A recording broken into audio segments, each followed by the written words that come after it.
वालेकुम अस्सलाम वरहमतुल्लाह। साईं, ईदगाह में ई नमाज़ ईद पढ़ण जो हुकुम आहे। नबी पाक सल्लल्लाहु अलैहि वसल्लम जन हिकु दफ़ो सिर्फ़ु मजबूरी जे करे, पोइ बरसाति आहे या छा, मस्जिद नबवी में ईद जी नमाज़ पढ़ी आहे। वरना जेके बि ईदूं पढ़ियूं आहिनि अलाह जे रसूल सल्लल्लाहु अलैहि वसल्लम साहबा इकराम सां गॾु ईदगाह में पढ़ियूं आहिनि। त अफ़ज़ल वधीक सवाबु ईद जी नमाज़ जो ईदगाह में पढ़ण जो आहे।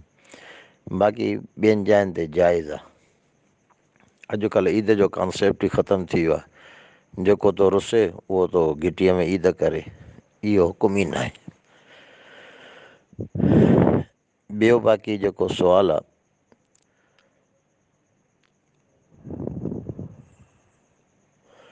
त ईद जे ॾींहुं इशराक जी निमाज़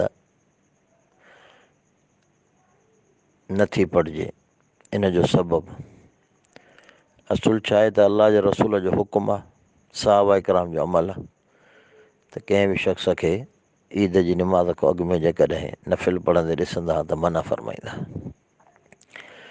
उनजो सबबु इहा आहे त ईद जी तयारी में ख़लल न पइजे। मेन ॻाल्हि इहा आहे, छो त अॻु में ईदगाह ते वञणु, परे वञणु, तयारी करणु, उनजे लाइ वरी गुसुल करणु, इहो हुकुम आहिनि। तंहिंजे करे ख़लल पवंदो आहे। शरीयत इन शइ खे मनो, इन शइ खे ॾिसी करे मनो कयो आहे। बाक़ी हाणे कोई माण्हू चए त हाणे इहा शइ कोन्हे, तॾहिं बि हुकुम साॻियो बाक़ी रहंदो। अॻु में जीअं सफ़र में तकलीफ़ूं हूंदियूं हुयूं, हाणे तकलीफ़ न आहे, तंहिंजे करे हाणे सफ़र छॾे ॾिजे न, हुकुम साॻियो ई रहंदो। त हाणे बि हुकुम साॻियो ई आहे। अलाह जे रसूल मना फ़रमायो, बसि असांखे क़बूलु करणो। अस्सलामु वालेकुम रहमतुल्लाह।